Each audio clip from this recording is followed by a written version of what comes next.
Hello and welcome to episode 23 of Let's Talk Marketing with me, your host Denise Fay. It has been 4 months, 3 weeks and 2 days since I last did a podcast. Here's what happened. A car hit my parked car while I was standing at the back picking up the kids at the school run.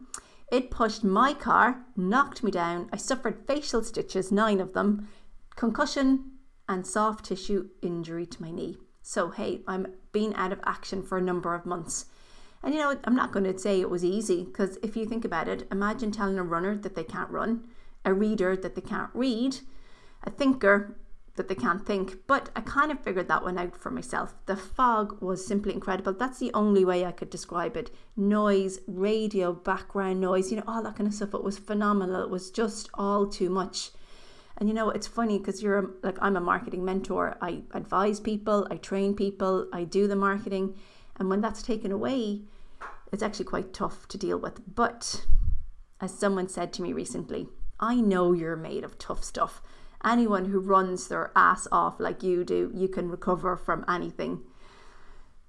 And I thought that was a really lovely compliment. And while I'm actually just got my walking shoes on, I don't have my running shoes on me just back yet. I'll be back running soon and expect lots of running photographs all over my social media channels soon. But here we are, and I just want to say thanks for sticking with me. So I wanted to come back with a bang. And here it is, an episode dedicated to understanding and using Clubhouse. Like, man, right? I get concussion, I'm out of the game for a while, I come back and there's a new platform. What the actual what? Seriously? Did they not know that I was not around? And while Clubhouse is an Apple platform at the moment, and I believe there are workarounds for Android, I'll find them, stick them in the show notes. I'm sure the owners know that they're only dealing with half the population. So there are talks, I've seen that there's talks about moving it to an Android platform as well.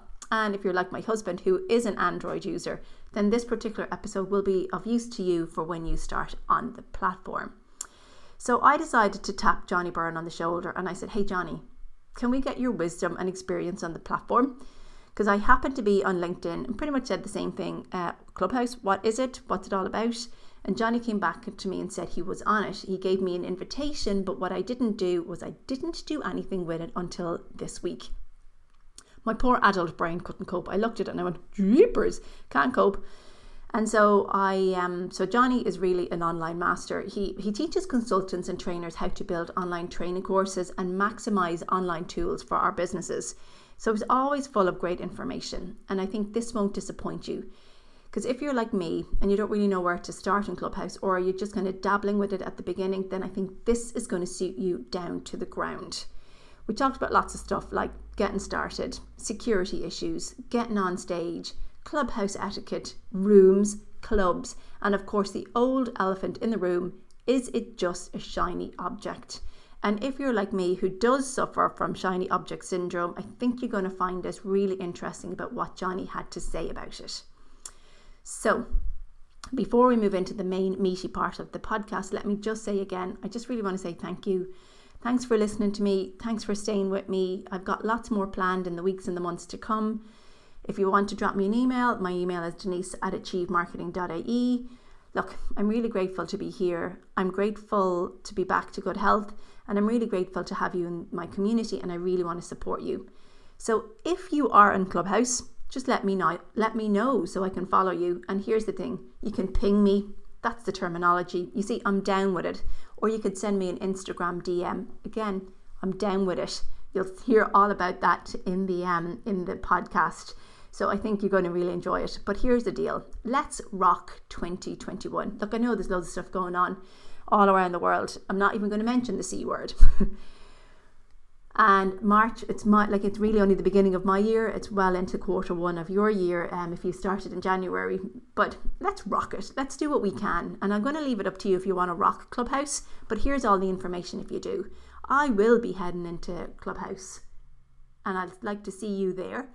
But in the meantime, I'll see you on the other side of this podcast. Welcome to Let's Talk Marketing with your host, Denise Fay, the podcast that shares tips to attract, convert, and engage clients and prospects with businesses offering a professional service.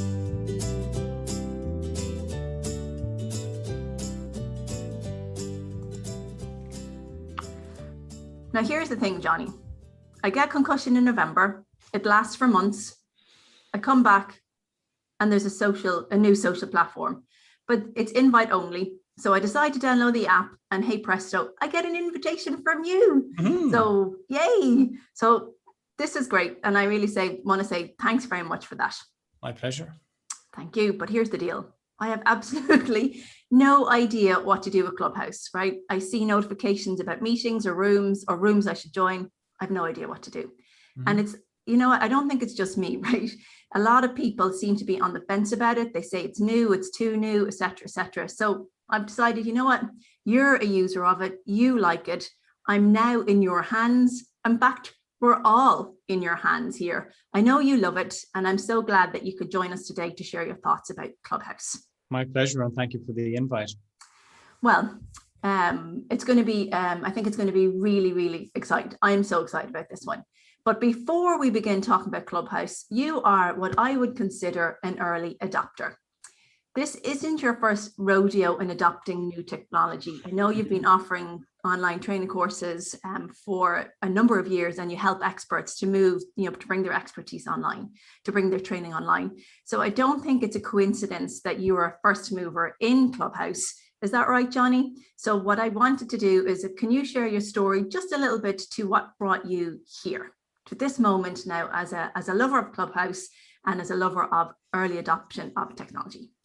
Sure. So I've been training in social media and online marketing for many, many years. And back in 2013, I started to realize that there was no opportunity to scale and there was no opportunity to actually stop trading time for money with that current model that I was using.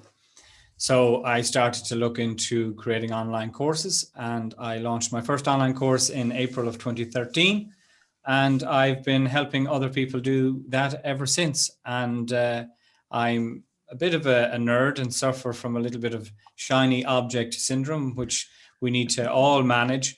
But I'm an early adopter of lots of different technologies, or definitely give them a go fairly quickly, and then start to see, does it match with my overall sales and marketing strategy, essentially, or my networking strategy, which links to my sales and marketing. So jumped on Clubhouse and was, like a lot of people, pretty addicted, because it is pretty addictive, pretty addicted straight away, and been using it pretty much daily ever since.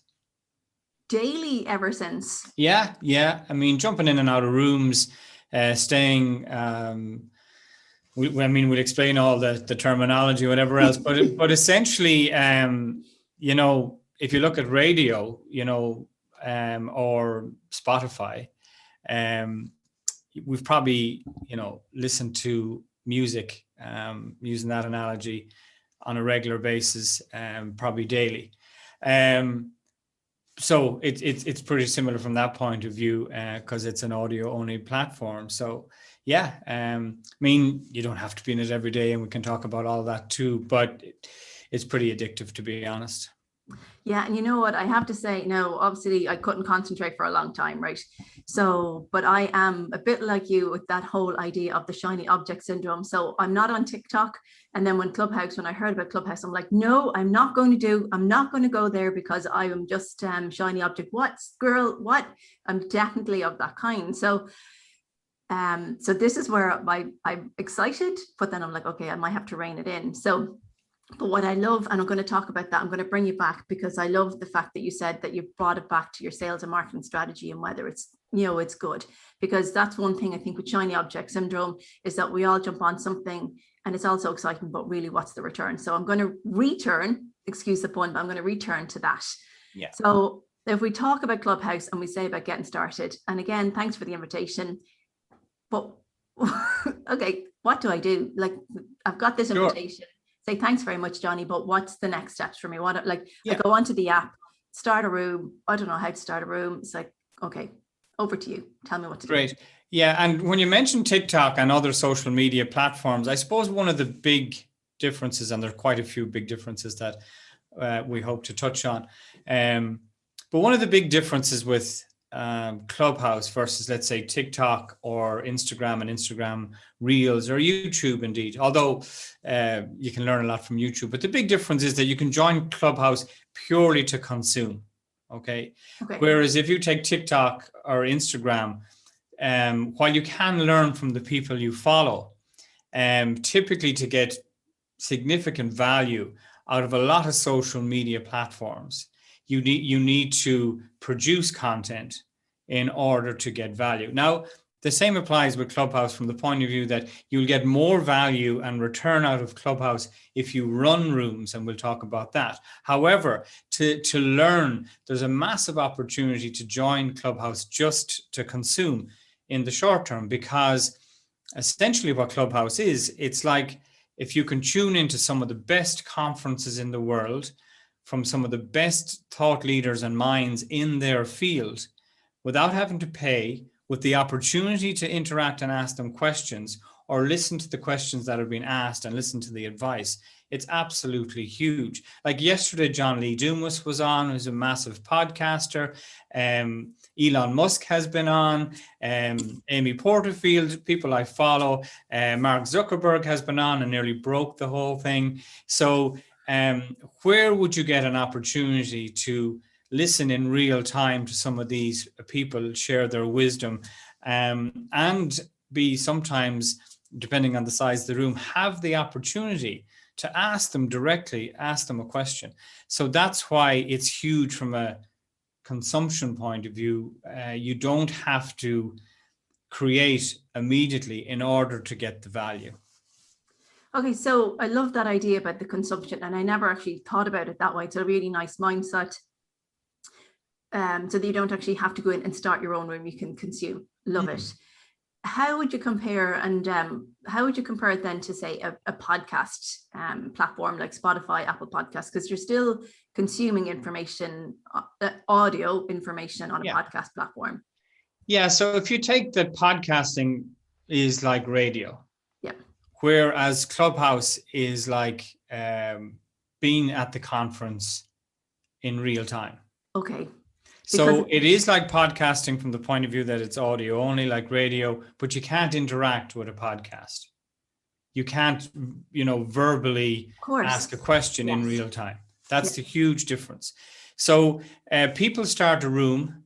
The room is started by moderators. There can be more than one, and they are on the stage. So as I guess describe it, what I would suggest to your listeners is to picture being at a conference. Okay. Typically with not with one keynote at a time, one keynote speaker, but typically a number of panelists. Now, because there's no confines of the size of a stage, then there could be 30, 40, 50 people on the stage. And they're what we call the big rooms, and people sometimes stay away from the big rooms because if there's that many people on stage, I'm not going to get on stage to ask a question. Okay. But that's a little bit short-sighted from the point of view that if the room is about a topic and you want to learn from some of the best minds in real time and actually hear questions being answered you mightn't have even have thought to ask, then I would still suggest that some of the big rooms are worth it. So if you can imagine being at a conference, there's 5 or 6 people on the stage. They're panelists, they're experts, they're what we call moderators, and they're moderating the room. And typically it's one person that's overall, kind of MC of the entire room. And they can invite you up on stage if you have a question. So you can click on the little hand icon. They're notified that you've put up your hand. They may or may not, depending on the size of the room, let you on stage. Then they'll invite you to mute yourself when you join, but unmute when you have your question, ask your question, and one or more of the moderators typically will answer. And the great thing about it is because, they're such experts in their field, they really are sharing significant value. And I suppose COVID plays into it from the point of view that a lot of these people have an itch to scratch, so to speak, because they're doing 30 or 40 gigs a year being on stage. And they love, in a lot of cases, doing that, of course. So COVID definitely has fueled it from the point of view that they're sitting at home. They love to, it's not that they love the sound of their own voice, although some do, but they just love to share. And of course, they're using it for building their positioning. And the big difference with it over any other platform is the fact that it's audio only, which has two massive advantages. One, you get to know, like, and trust somebody or not very quickly with the sound of their voice. If they sound authentic and knowledgeable and have insights and experience that resonate with you through their voice, versus reading a tweet or reading their blog. And the other thing is that you don't have to, do yourself up cosmetically. Put on lipstick on. Yeah. So I don't have to put on my lipstick anymore for a Clubhouse. So, you can literally be in your hoodie and shorts, walking around with a pair of headphones, either being a moderator or just listening and doing the dishes or whatever. So, that's...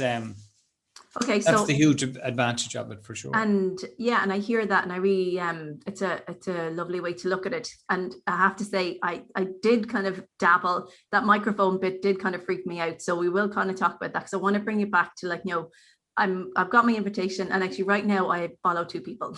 So obviously I clearly need to follow more people, because if the likes of, say, Elon Musk or Mark Zuckerberg or any of the greats, great minds or whatever, if they're online, how do I know to find them? Or how do I, I really like that idea of the conference, because I don't think I've actually seen anybody refer to it like that. So I want to go to the conference. I want to hear what they're saying. How do I find out about it? Find out? Recently, anybody could create a club, and before that you had to apply, and it took a couple of weeks to be approved, or could take up to a couple of weeks to be approved.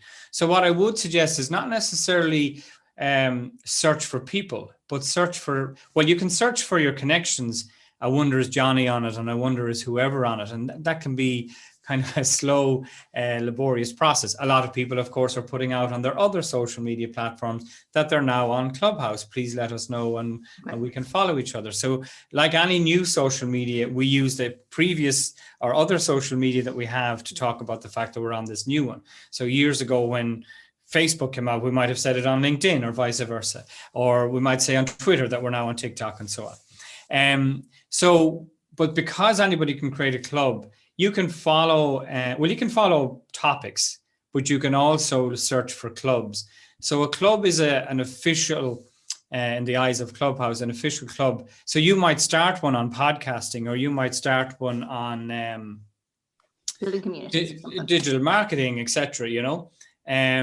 So you can start a club, but you can basically follow topics. And that's how you end up following people, because of the topics that they talk about. And you can look at their bio and see the thousands of followers, and they're an expert in this, that, and the other, and you want to follow them that way. So it's topic driven, and then you'll find the people.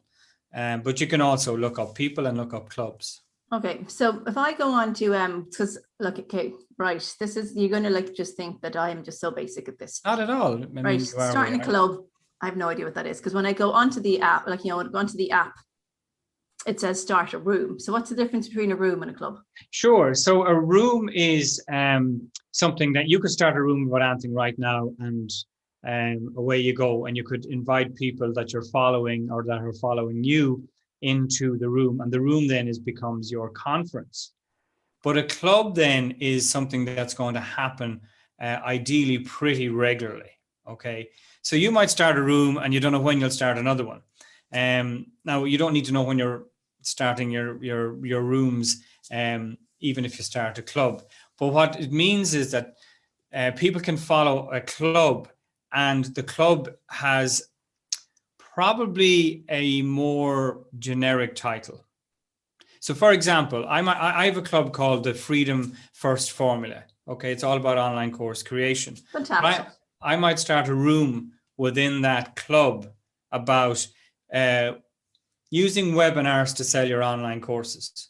So that's a specific room. I might schedule it for this evening. It's better to schedule a room and ping people in so that they can plan to get a calendar link that they can add it to their calendar rather than just spontaneously, although some people do. But it's better to schedule your room, even to schedule it for 15 minutes in advance of doing it, because the people that's following you, if they're in Clubhouse, they may get a notification, or you can ping them in advance and you can start to tee it up rather than just jumping on spontaneously. So that's like some of the notifications then that I've gotten some notifications, and there's like so much text, and it's like, you should join this club or maybe room. Yeah. So that would be a room. Okay. Yeah, that would be a room. Now, there are lots of people, because anybody can now create a club, inviting people to a club. So a club then would be, as I say, you might have not a high level topic. It's just a topic that's understandable by people in terms of a description, but the room is more specific. So the club was like, I have a podcast about marketing or online marketing, but today's interview is about Clubhouse. So what we're doing right now would be more like a room, whereas your podcast is more like a club. People can follow your podcast, people can follow your club. So we could have actually done this as a room. We could have done this as a room for sure. And some people are doing it that way.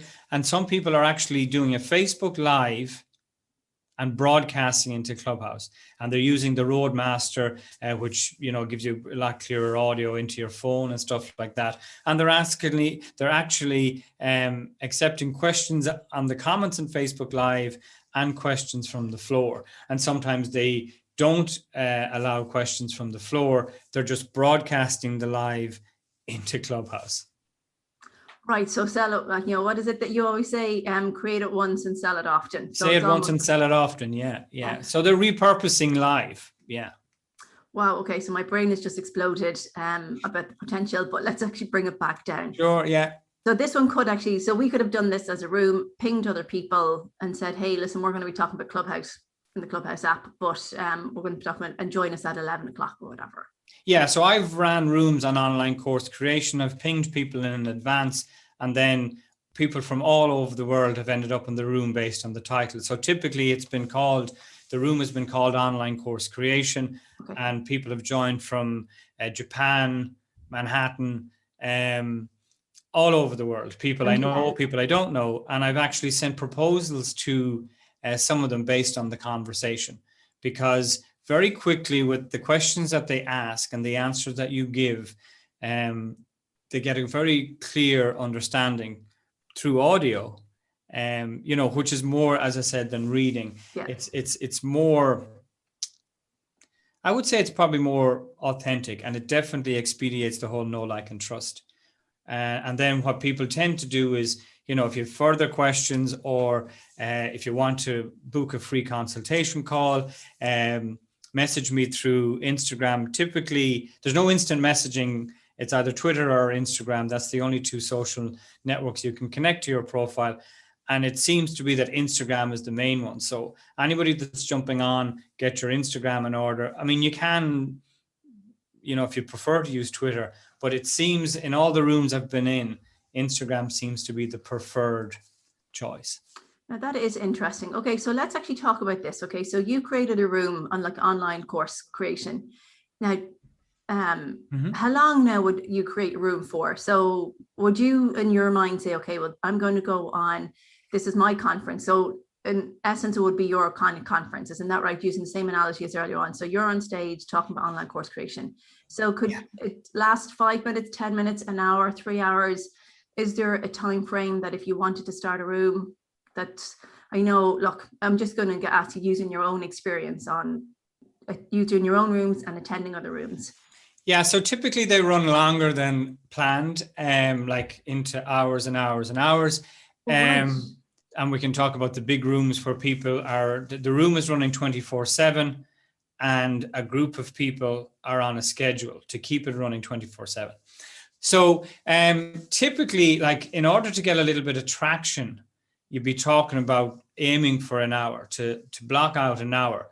Now, if you start a room and 3 people join, and you're not getting enough questions or dialogue or contribution or conversation to keep it going. You might say something like, that's great, folks, I'm just going to bring this room to an end. Thank you, hope you found it useful, etc. And you cut it.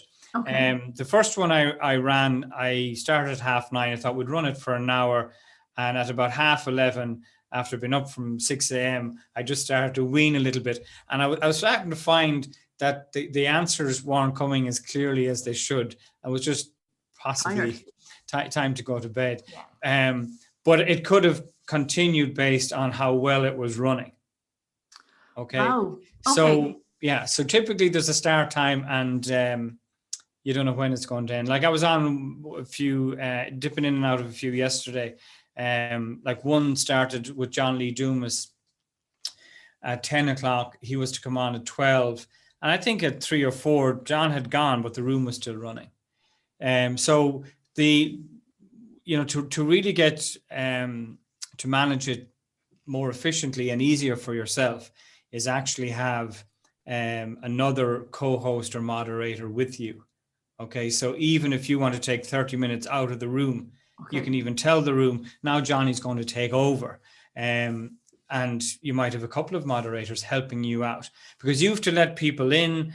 You have to reset the room, which is basically refreshing the room, which means that it keeps people in order on the stage of who's next with their question. You might actually put people let them in on the stage and then put them out of the stage back in the audience, because you've answered their question. And you don't want, it's probably one question per person if it's a busy room, if that makes sense. Okay, so that's kind of like bringing it down to a little bit technical. So say, say me, right? The best thing probably I would imagine is that I can start to kind of consume a little bit more to see what's going on, right? So I can actually see, I'll join like your rooms, join other rooms, have a little look, brave enough, maybe press that microphone or something like that to ask a question. I know I do want to come back to that in a second about the etiquette of asking questions. Sure. So consuming, great. So then I decide, right, you know what, I'm going to start a room. I'm going to do one on, just using this example of Clubhouse, right, because it's easier. Or like learning all about Clubhouse. So I start a room. I could do it by myself, or I could actually ask you to come on board as a speaker. Basically another moderator. Oh, another moderator. So I'm a moderator, then ask you. And I'm a moderator, yeah. Okay. So then we start a room and we say, okay, we're going to loosely talk about, the benefits of going on Clubhouse, how to get started, that kind of stuff, right? Mm-hmm. Okay. So we decide to do that. We schedule it for, say, 11 o'clock on a Tuesday morning. We ping people. We tell people on our social networks, other social networks, that we're going to do this, right? But we ping people on the network. So then we come together, we're moderators. Then what happens? Yeah, so we kick off and we say, hi, it's Johnny and Denise here, and we're going to talk about X, Y, and Z. And we kind of kick it off to get it going. And then we invite people onto the stage to ask their question. And we invite them on and we tell them, please mute when you join the stage, because you might let a few on at a time. Again, if it's a fairly busy room. So we're on there and there might be 10 people listening, and we let 3 or 4 onto the stage and we let them ask their question in the order in which they joined the stage. Okay. Yeah, we just tell them to mute when you join, because you're automatically unmuted when you join. They click on the little microphone in the bottom right corner and they mute. Okay, so then so we that's say, the bit. Okay, because remember I did say to you earlier on offline, I was like, this microphone thing, are people listening? What if they hear the kids, me shouting at the kids or whatever? That's sure.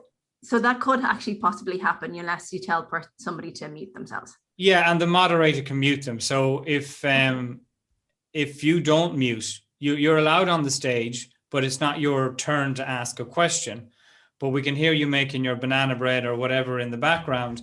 Then we can mute you, or we can tell you to mute. But typically, if you're the moderator and you're busy answering a question, your mind is consumed by answering the question and not the app to mute them. So you just need to remember. But what we do is we just say to people, we're going to invite 3 or 4 onto the stage. Please mute your microphone when you join the stage, but you can mute it on their behalf. You can kick them back out into the audience if you wish, or you can block them. So then they're on the stage, and ideally you would say to them in the nicest possible way, we don't want to hear your life story. And some of them would say, for example, please start your question with, my question is. And some of them still go, well, before I ask my question, I just want to give you a little bit of background. And you can almost hear the entire room going, oh, gee, here we go now. And, you get, but some people will, politely say, Denise, I'm sorry. We've got a few people waiting here. The best way we can serve you is ask your question. And then if we want more information about you and your backstory or your business to help us answer your question, we will ask. So you bring the control back to you as the moderator and not let them tell you year by year, month by month, how they got to where they are. Yeah. So that would be one way to politely manage. And if they're going on and on, just, you can probably time when there's going to be a break where they're getting a breath and you jump in and go, okay, that's great, Denise. However, can we just get the question so that we can serve you best? Great. Actually, it'd probably be a really good way to fine tune or to hone your facilitation skills, for if you're hosting a panel, that you can just at that moment, you can hear when they're going to, and then just jump in. Absolutely. Okay. And remember that there could be 3 or 4 on stage, there could be 10, and they can all start, I have a question, or they can all, so you need to manage it that way as well. Okay, and typically what people do is they say their name, and if they don't ask you to, you should. So, okay, it's Johnny here with the blue background, because again, on the app, if there's quite a few on stage, you're trying to figure out who is actually speaking. So from your marketing point of view, when you're allowed to speak, you go, hi, it's Johnny here with the blue background, and you get a good background that's vibrant and sticks out. And there's people even giving tips on that. And then you ask your question, and then you say you're done speaking. So that was Johnny with the blue background, and I'm done speaking. Okay. So you let people know that you're finished. And that's become a very common practice to say at the end of when you're done speaking, and I'm done speaking.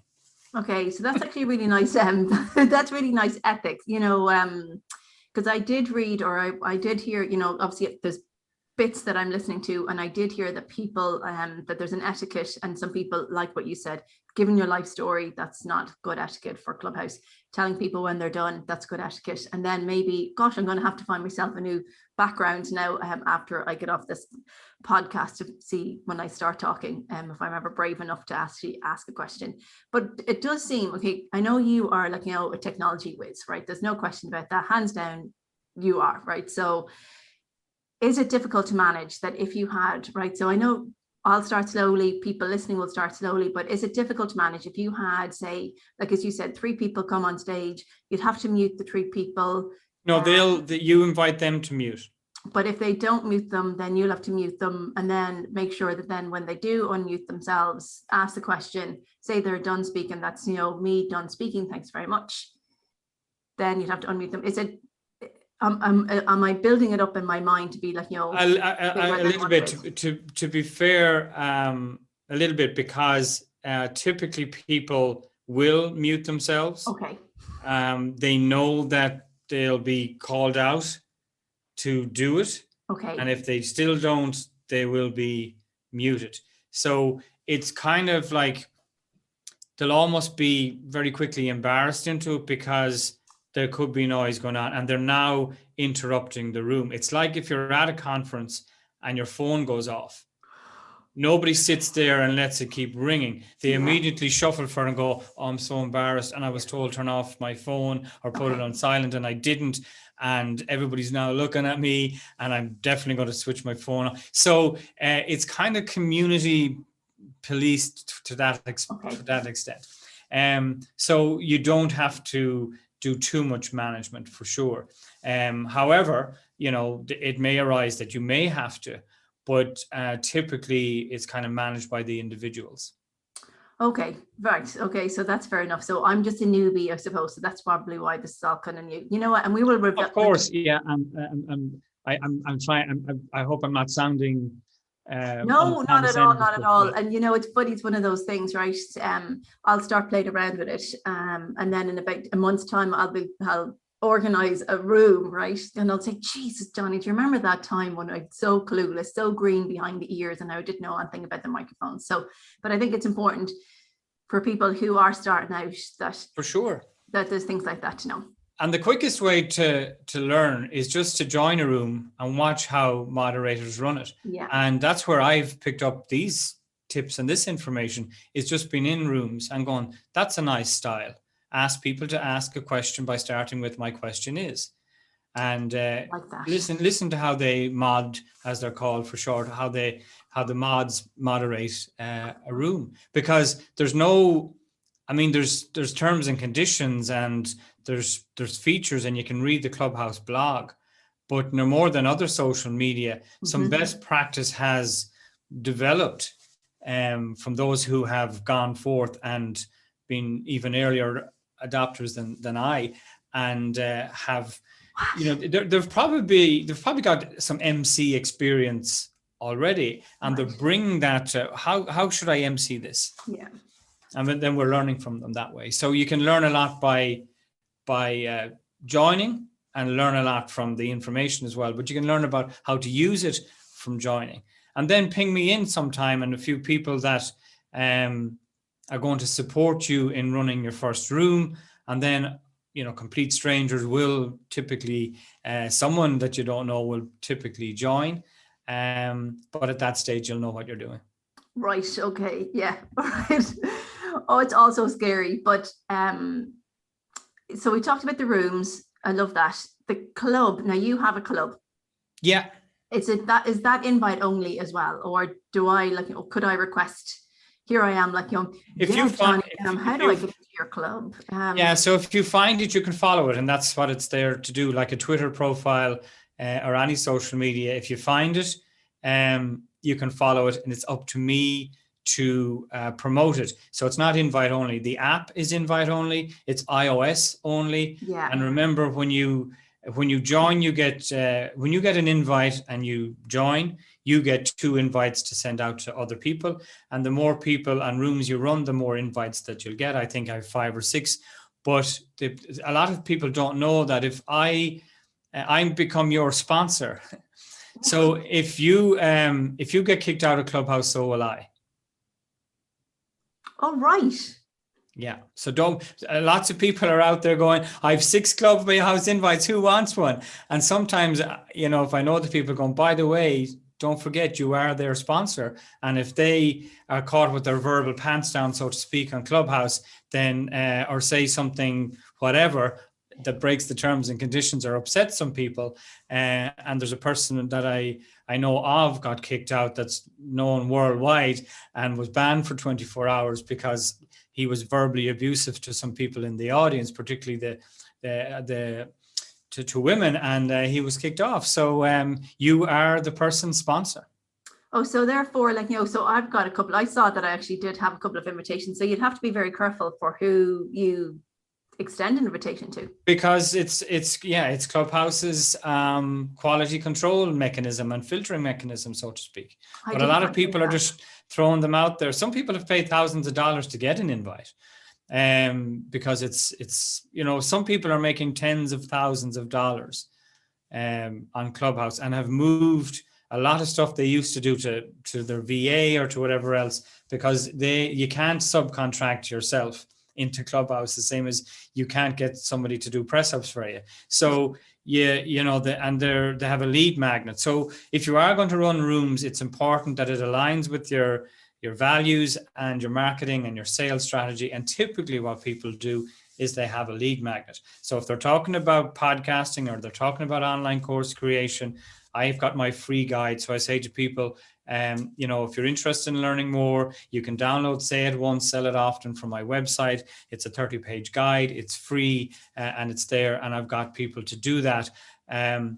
Other people would say, how can I work with you? And you say, well, please, reach out to me on Instagram, send me a DM. My DMs are open.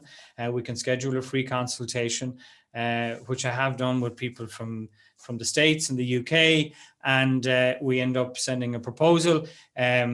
none of them have come. Well, when I say none of them, there's been 3 or 4. I'm waiting to follow up with them and see, because it's only in the last couple of weeks have I ran rooms with a clear call to action.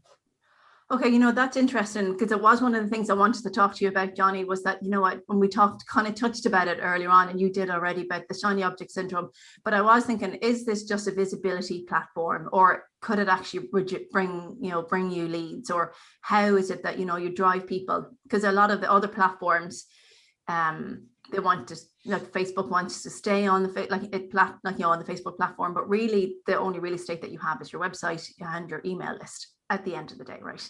So it's encouraging to hear that you've got people onto your email list, and you've got people actually looking to schedule DMs and looking to book time on your calendar from a sales perspective, because it can't just be, okay, so you learn a lot, great, you go to a conference, but sometimes how many of us have gone to conferences, think, God, that was brilliant, yeah, and then go back to our day job and then do nothing about it. So there's that consumption aspect, which is great, fantastic, but I'm delighted to hear that there is that kind of sales lead. So it has to be that your room, or does it have to be that your room has a specific call to action? Yeah, in order to get value from any type of networking or marketing, as you know better than anyone, a call to action is what you need to do, and that's what people are doing for sure. And typically they update their Instagram bio with a URL specifically to book a call, as opposed to just the website.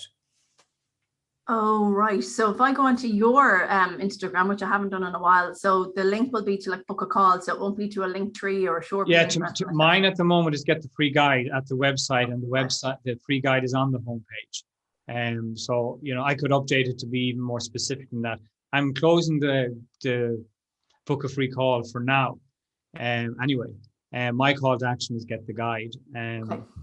The new call to action will be a 5-day challenge. And that will be the call to action. And the link on my Instagram, when the challenge is set up, will be directly to take the challenge. Another lead magnet that I'm working on is an automated webinar. And the link will be to get watch my free masterclass. But the links aren't clickable in the bio. So that's why, but the Twitter and Instagram are clickable. But URLs aren't clickable in your bio at the moment, because they don't necessarily want you to leave being in Clubhouse, because I suppose when they do start to make money from advertising, they want to show potential brands that millions of people are spending hours a day listening to this. Okay, right, I hear you. Okay, okay, that's a good one. Now, one thing actually, and I suppose it kind of relates to amount of people staying on the platform for hours and hours and hours. And I do need to work on my description, as I kind of cringe talking to you about this. Yeah, the first 3 lines are critical, the first 3 lines? Yeah, because then people, that's all they'll see until they click view full profile. So the first 3 needs to be captivating, that they will look at your full profile, because it's only then they'll see your Twitter and Instagram. And use lots of emojis as well, because the emojis are searchable within the platform as well. And is the emojis built into, this is terrible, isn't it? I really should know this. And that's a very, so the emojis are built into the description when you put it all in, or do you? Yeah, like the Irish flag, or, the yellow thumbs pointing, using it for bullet points. Yeah. Any emojis that complement what you're talking about and bring a bit of emphasis to the, like some people have links and they have the little link icon emoji and stuff like that. Yeah. Okay, so now I'm after thinking, because as I distract myself with the description page, so you can see I can distract myself. Now, 1 or 2 final questions, because I could talk to you all day. You know that I love to build communities, and particularly communities of raving fans. And what I do find is that some other platforms lend themselves to creating groups, but not necessarily groups of raving fans. So can you build, because I have seen people come and join my community on Clubhouse. Can you build communities on Clubhouse, and can you build communities of raving fans on Clubhouse? I believe you can, yeah. I mean, there are some people that, so when you follow someone, there's a little bell beside the follow, and the bell means you'll always be alerted. Now, I have my alerts turned off because I'm following a few topics and they're quite busy. There's a lot of rooms about online course creation, which is great, but there can be a distraction during the day and you just need to be mindful of that. But you can click on the little bell. But in terms of building a community, what I would suggest is you create your club. The name of the club would probably be the same name as you would give a Facebook group. You create a club, and then ideally, people would follow the club and they will be notified. Now, if they've push notifications turned off, they'll only be notified when they're in the app. But they'll be in the app anyway, the same as they'll be on Facebook anyway. And they may see that you have scheduled a room within the club when it's happening tonight at 8:00. You can also ping people into that event, and that's how you build a community. Okay, so I'm going to just do one final question about this technical stuff, right? Ping somebody, that means then I start a room, and then obviously there's a list of people that I can just go, hey Johnny, will you come join and ping people? Yeah, so you click on them and you invite them essentially to the event. Right. Yeah. This is all just like so new, and yet like I'm so familiar with all the other platforms, it's mad. So there's one question that I had seen from somebody else, one of the social media, particularly Facebook one, said they haven't moved on to Clubhouse just yet because of the security issues. Yeah. That in order to, I think it's because of your address book. I think to grow you need to kind of attract or ask your address book. Is that true? Yeah, so that was there. Again, the same with a lot of social media platforms. Back in the day, I think, even now, do you want to invite everybody that on LinkedIn via Gmail and all these kind of stuff? Or, they all do it in some way.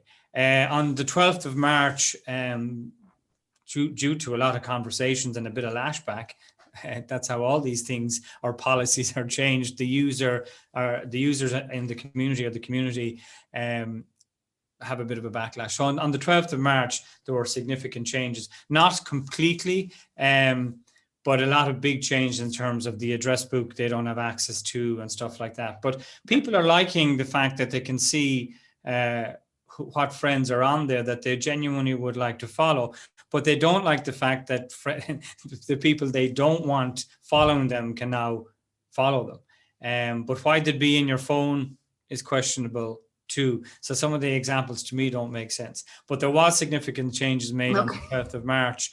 And at the end of the day, you got to, weigh it up for yourself and see, weigh up the pros and cons of that. But they've definitely reduced a lot of that, getting access to everybody that you have on your phone within the app. That has changed for sure.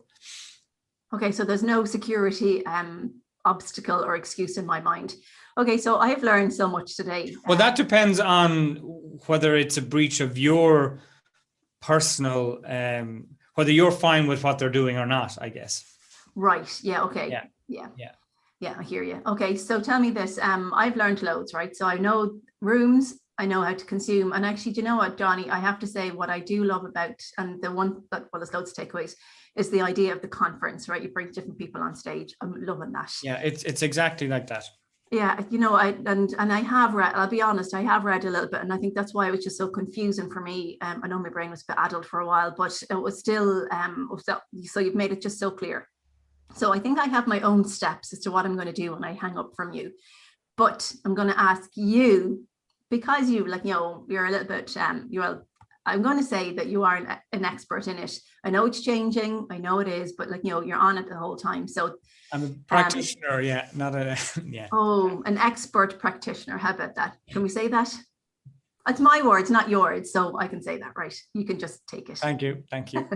So what 3 things do you think that I should do, or anybody listening to this should do now after listening to this podcast? Because I do want people to take action after it. So while I kind of know what I'm going to do now, but what 3 things do you think that we should do?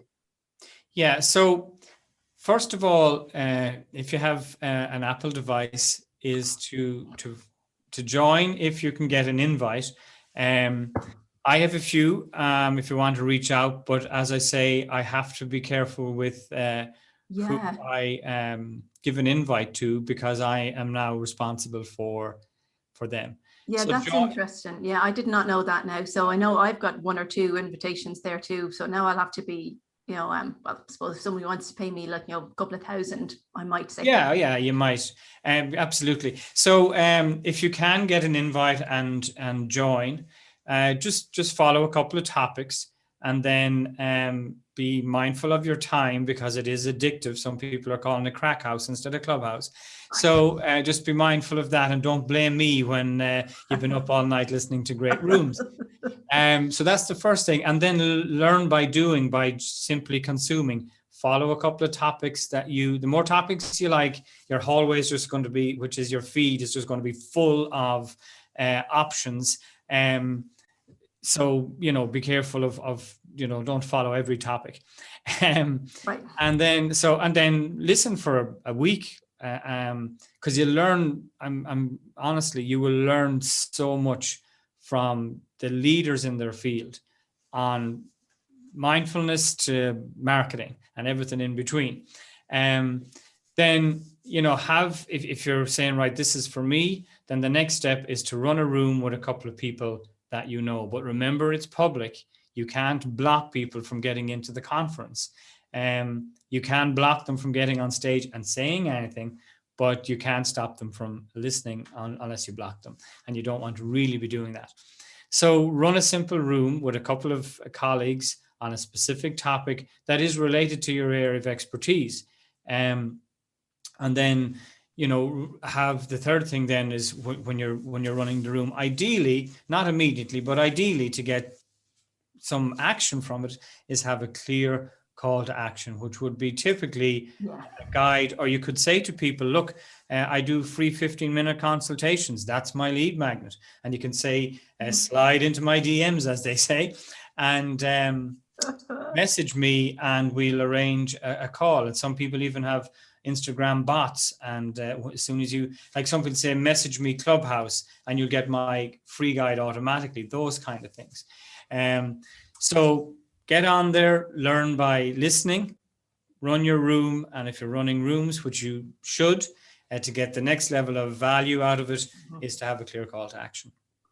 Fantastic. Oh my God, this is great, because I have been afraid of getting on board, Johnny, I have to say. So thank you so much for giving us all your information that you've learned over the last couple of months. So I totally appreciate that.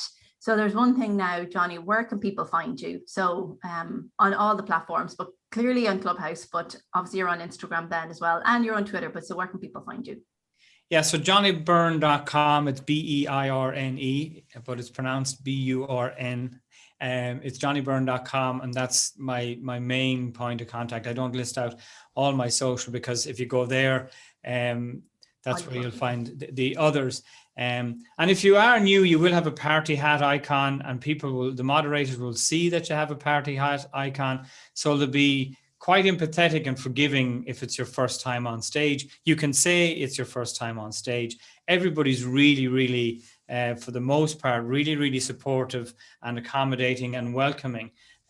So you'll have your party hat for 7 days, and then your party hat will disappear, which is a little icon down in the corner. And so, the majority of rooms I've been in, there's been a few great heated debates and discussions about LinkedIn practices that are, and different stuff. But in general, people are there to serve, and they serve beyond the call of duty in a lot of cases. So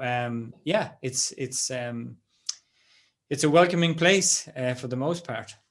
Fantastic. Okay, great. So listen, I'm dying now. I'm dying to just get started. So I'll be pinging you all over the place. Let's co-moderate a room.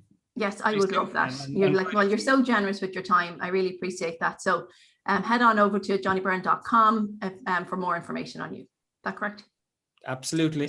Thanks a million. The free guide is there as well. So thank you so much, Johnny. You are a star. And again, it's been amazing. And I think loads of people will find this incredibly informative.